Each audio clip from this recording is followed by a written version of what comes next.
If you're watching this, maybe you felt something isn't right about what you were taught. The stories don't add up. The history doesn't match.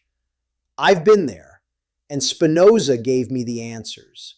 Stay with me to the end. For 19 centuries, the Church told you Judas was the villain. Then a document surfaced, one the Vatican had quietly suppressed, suggesting Jesus personally instructed Judas to hand him over. Spinoza saw this coming. He wrote about it in 1670. I want to begin there, not with a conspiracy, not with a provocation designed to unsettle you for the pleasure of unsettlement, with a document, an authenticated, carbon-dated, scholarly verified document that was found in Egypt, passed through an antiquities market for 26 years while it was quietly disintegrating, and then in 2006 landed on the front page of National Geographic with a claim that the institutional church has never, not once, in the 18 years since, formally addressed. The claim is this, that in the text known as the Gospel of Judas, preserved in a manuscript called the Codex Tchacos, Jesus of Nazareth takes Judas aside privately, away from the other 11 disciples, and gives him an instruction. Not a warning, an instruction, a task that only Judas is told, a task that, according to the text, will make him exceed all the others. The task is the betrayal. But before I show you the document, I need you to understand something about how villains are made.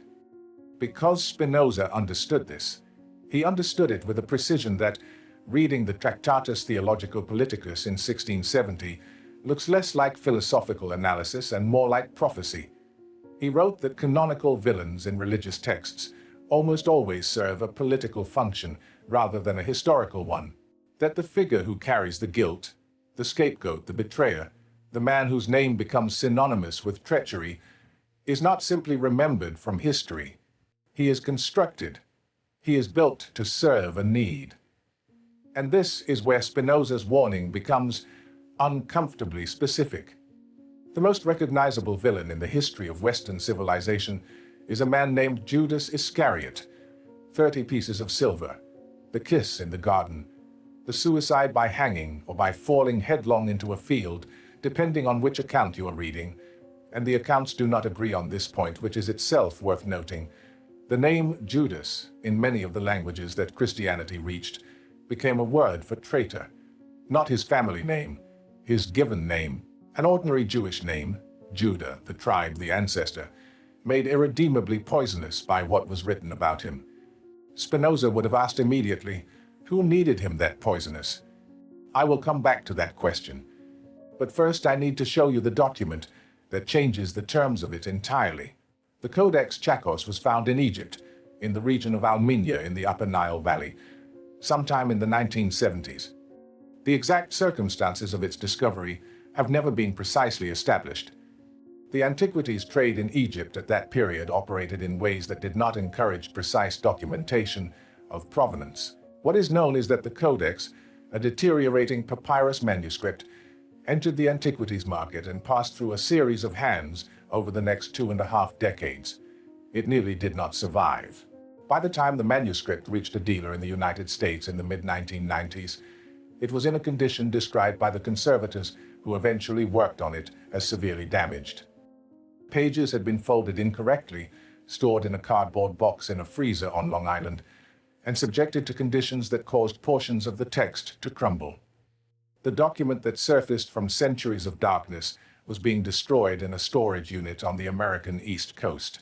And the document that surfaced from centuries of darkness said something that the church had never permitted its congregations to hear. Now listen carefully to what happens next, because this is the part where the provenance matters almost as much as the content. In 2001, a Coptic scholar named Rodolfo Kasser, one of the foremost authorities on Coptic language alive at that time, was approached to undertake the restoration and translation. Working with Marvin Meyer and Gregor Wurst, and with the backing of the National Geographic Society, Kasser spent 4 years painstakingly reconstructing the manuscript from fragments. The work was forensic.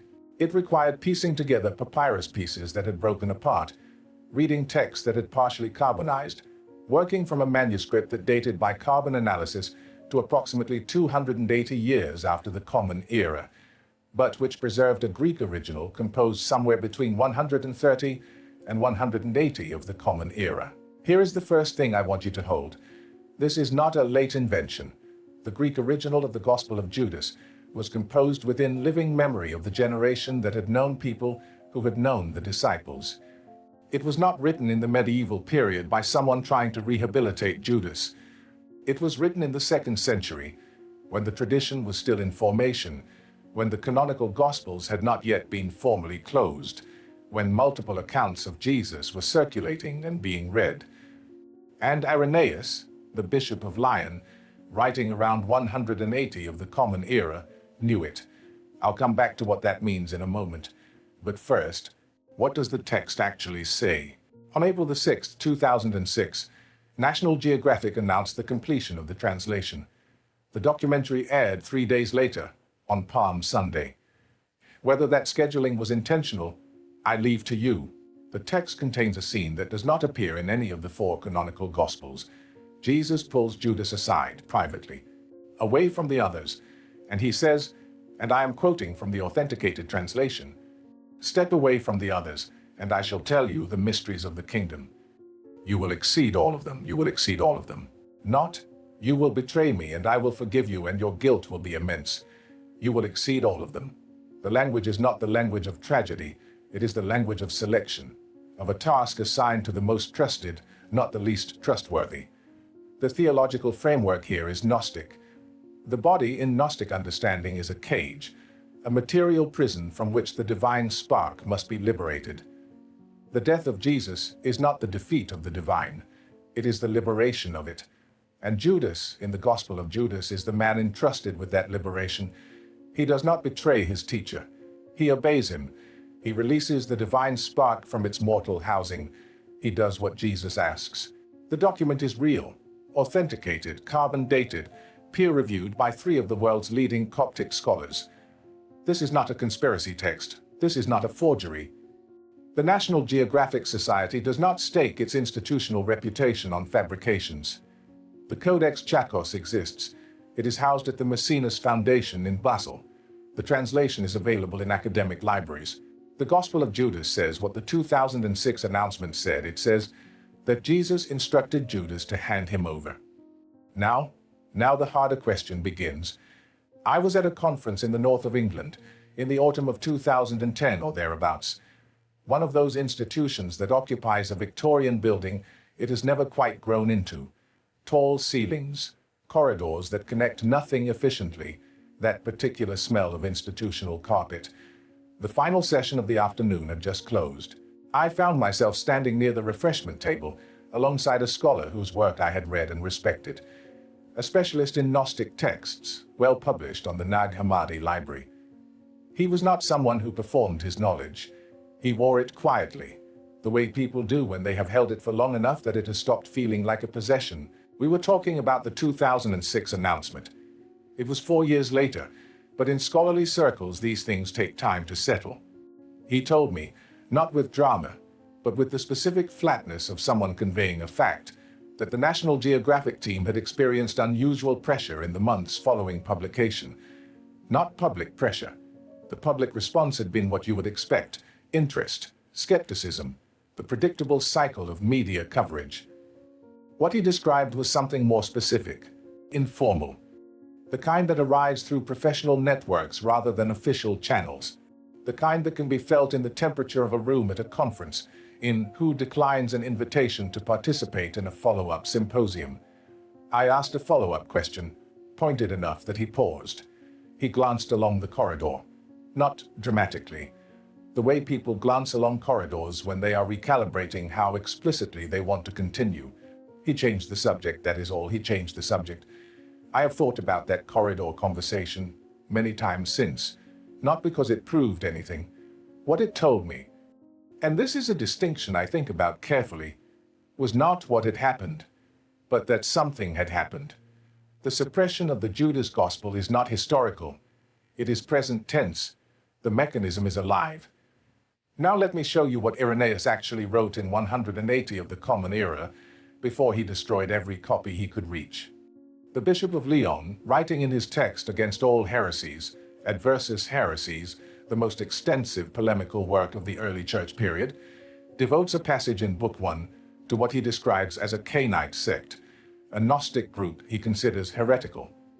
And in that passage, he describes with considerable accuracy a gospel that presents the betrayal of Jesus as a divinely sanctioned act performed by Judas at Jesus' own request.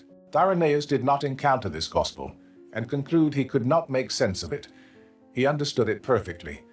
He described its contents with precision. He was able to summarize the Gnostic theological framework that made the betrayal an act of liberation rather than treachery. He knew what the text said, and he knew why the tradition that produced it believed what it believed. And then he set about condemning it. What Irenaeus could not have known is what his accuracy would eventually prove.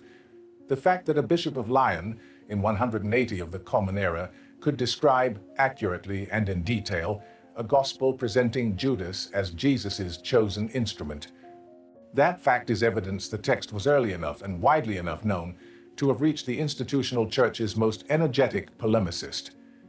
Irenaeus' accuracy is the evidence. He read the Gospel of Judas carefully enough to summarize it precisely, and having read it, he chose to condemn rather than refute. Not because refutation was impossible, but because refutation would have required engaging with the argument on its own terms. Acknowledging there was a serious textual tradition in which Jesus' relationship with Judas was not the relationship of victim and betrayer, but of principal and agent. By condemning rather than refuting, he preserved the question.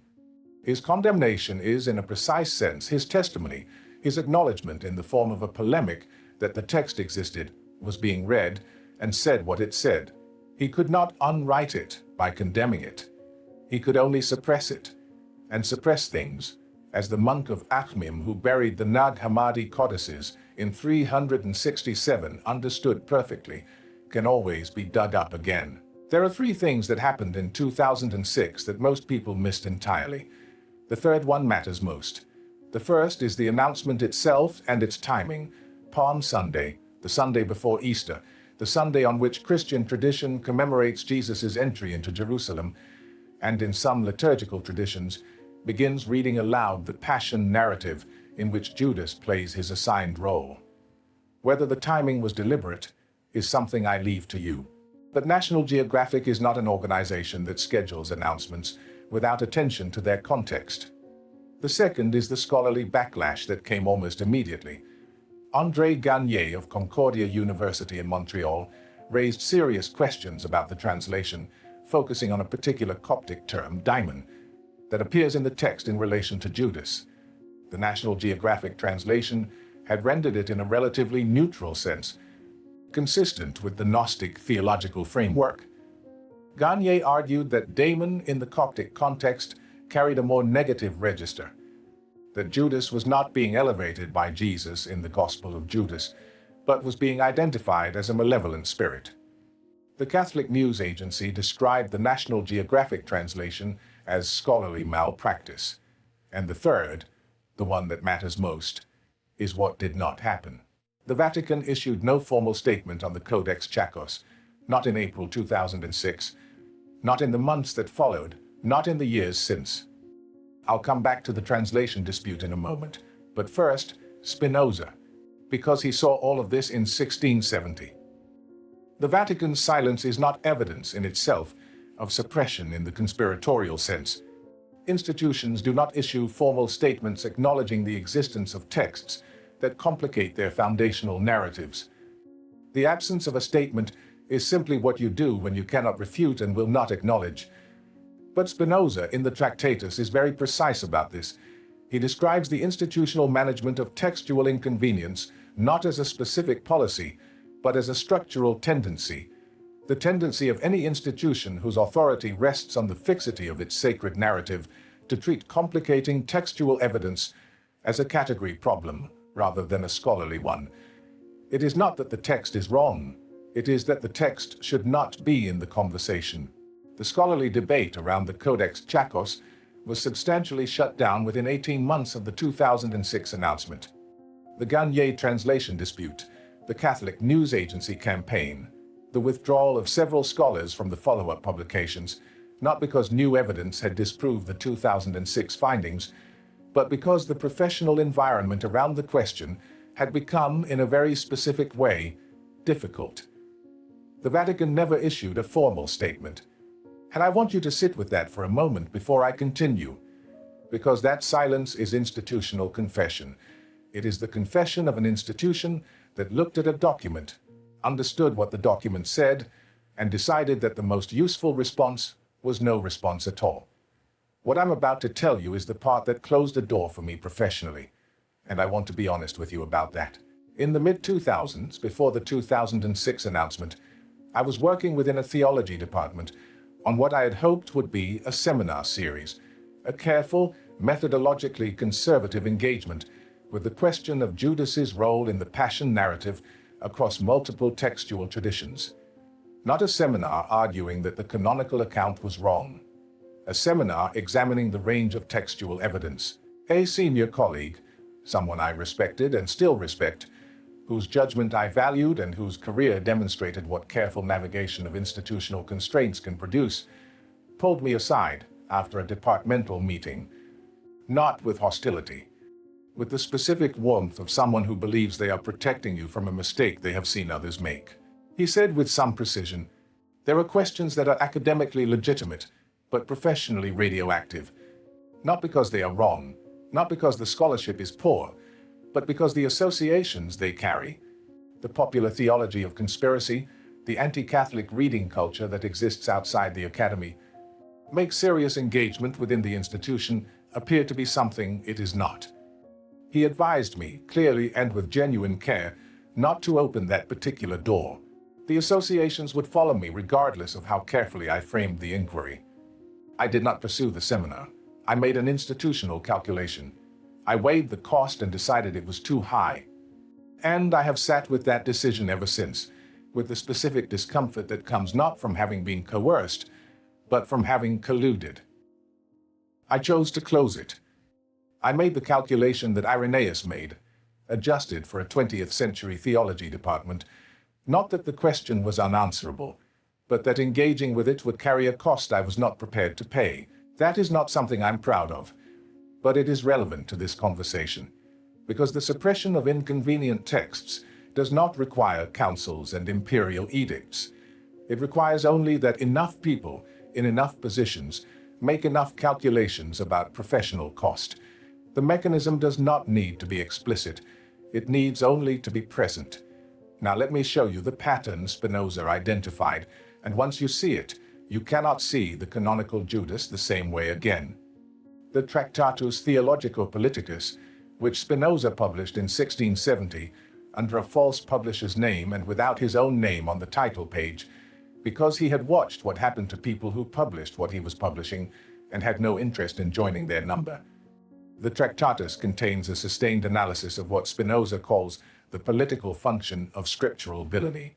His argument is not that religious texts are false. His argument is that they are human, that they are produced by communities with needs, pressures, and political contexts, that the editorial decisions made within those communities, what to include, what to exclude, how to frame the figures who appear, are not neutral acts of faithful transmission. They are choices. And choices, in Spinoza's framework, always have a direction. The right question is always, who benefits from this narrative as it is told? Who benefits from a narrative in which Judas is a motivated traitor, acting from greed, corrupted by Satan, according to the Gospel of Luke, carrying the guilt of the deed in his body until his intestines burst open, as Acts of the Apostles describes it, or until he hangs himself, as Matthew has it? Who benefits from a Judas who is monstrous, whose very name becomes a synonym for betrayal, whose act is framed as the worst thing a human being can do to another? Not a theology of divine necessity, not a God who operates through instruction and agency rather than through the free malice of sinful men. Not a faith that has to reckon with the possibility that its central drama was orchestrated rather than suffered, but an institution that requires guilt to have an address. Spinoza identifies the pattern with a clarity that I find almost uncomfortable to read. Every institution claiming sacred authority requires an internal enemy as much as an external one. The heretic, the betrayer, the man who stands close to the sacred and turns against it. This figure is not incidental, he is structural. The canonical Judas is not simply a historical character, he is a function. He carries the guilt that would otherwise attach to the execution itself, to the empire that ordered it, to the religious authorities who sought it. Without him, the story has only a victim and a Roman Empire. That version is considerably less useful. And this is where the burying and the burning become, in Spinoza's framework, not a conspiracy, but a pattern. The canonical list of Gospels was formally codified in 367 of the Common Era. When Athanasius of Alexandria circulated his Easter letter listing the authoritative texts, it is worth holding that date. 367, 54 years after the Edict of Milan, the moment when Constantine formalized imperial tolerance of Christianity, 54 years into the process by which the Church and the Empire were becoming, for practical purposes, the same institutional entity. That same year, 367, a monk or monks at Nag Hammadi in Egypt buried a collection of texts in a sealed jar in the desert. 52 texts, preserved in Coptic, the Nag Hammadi library, hidden either to protect them from destruction or to prevent them from being burned. They were found in 1945 by an Egyptian farmer. They had been in the ground for 1,578 years. The burying and the canon happened simultaneously. In the same year that the authoritative list was closed, someone in Upper Egypt was hiding texts from the list that had not made it on. This is not coincidence. It is the visible shape of a process. The closing of the canon produced, as its immediate shadow, the necessity of hiding what the canon excluded, and the texts that were excluded, the texts that were hidden, are the ones that told the story of Judas differently. The suppression is the evidence, not in a conspiratorial sense, in the sense that Spinoza described.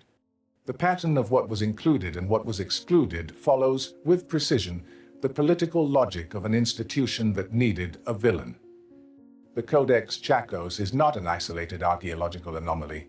It is one node in a pattern that runs from Irenaeus in 180 to Athanasius in 367, to the Vatican's careful silence in 2006, to the scholarly backlash that shut the conversation down within 18 months.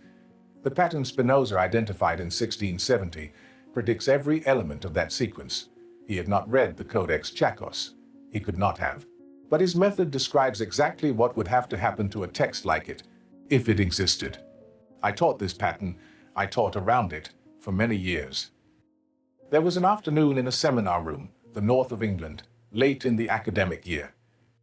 A student, a sharp student, the kind who asks the question the others are thinking but do not want to commit to raising, asked what I thought, in the patristics unit, about the apparent tension between Judas as voluntary traitor and Judas as the agent of fulfilled prophecy.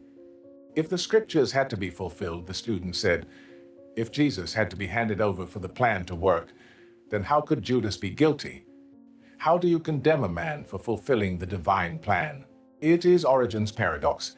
The 3rd century theologian had noted it explicitly in his commentaries. If Judas fulfilled prophecy, he was doing what God required. You cannot be guilty of doing what God commanded. The paradox was never resolved in the tradition. It was noted and set aside. By the time the Council of 553 had condemned Origen's entire framework, posthumously 3 centuries after his death under imperial pressure, the conditions for asking that question honestly no longer existed. I gave the student the institutional answer. I talked about the tension between divine foreknowledge and human free will. I used the language of mystery appropriately. I looked like I was engaging with the question when I was, in fact, managing it. I remember walking back to my office after that seminar. The chalk was on my hands. Those rooms still used blackboards in those years. I sat down at my desk and recognized the specific quality of having taught what I had not examined. The flatness of having performed certainty about something I had not genuinely confronted. It is a particular kind of dishonesty. The kind that is possible because the institution structures your relationship to the material so that certain questions have correct answers, and the correct answers are what you are there to transmit.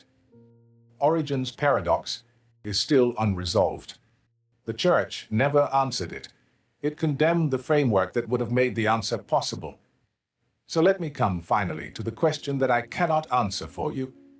If Jesus ordered Judas to hand him over, if the Codex Tchacos is preserving or partially preserving an early tradition that the canonical accounts displaced, then Judas was not a villain.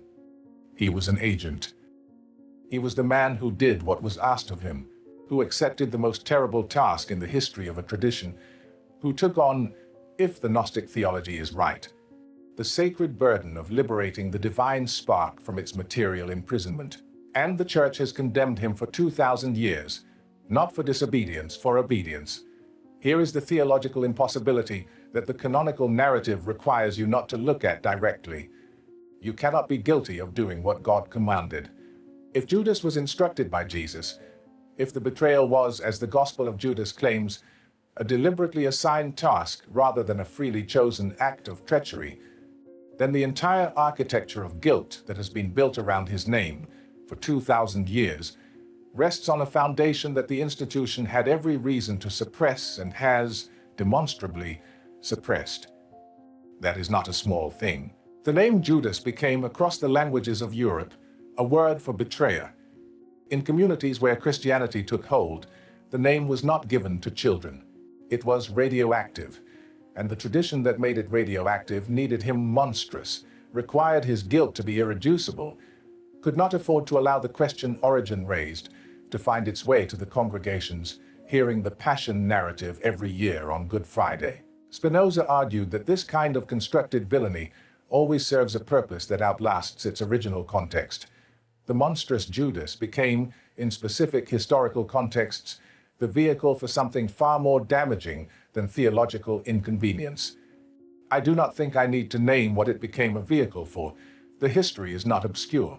If the canonical Judas is a construction, if the suppression of the Gospel of Judas is, as Spinoza's framework predicts and as the evidence suggests, a deliberate institutional choice, then what was built on that construction does not dissolve quietly into scholarly footnotes.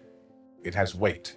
It has consequences that run through 2,000 years of human cruelty, done in the name of a narrative that may have been, from very near its beginning, not the only version available. That is not something I know how to sit with comfortably. The question I am left with, the one I cannot answer for you, is this. What kind of faith is built on a manufactured villain? Not. What kind of theology? I am not asking about the formal intellectual architecture. I am asking about the lived thing. The faith that is handed to a child in a congregation that shapes their understanding of treachery and guilt and what it means to stand close to the sacred and turn against it.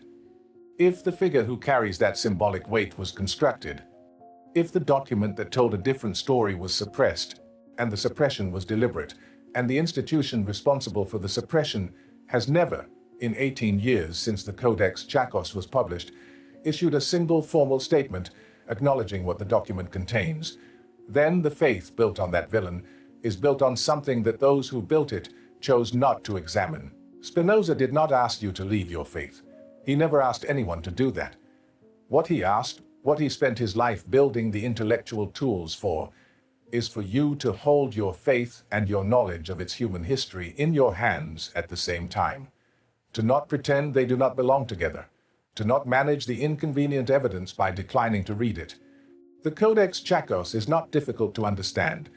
What is difficult is the implication that a man has been condemned collectively by a tradition of 2,000 years for an act he may have performed at the instruction of the person the tradition considers divine.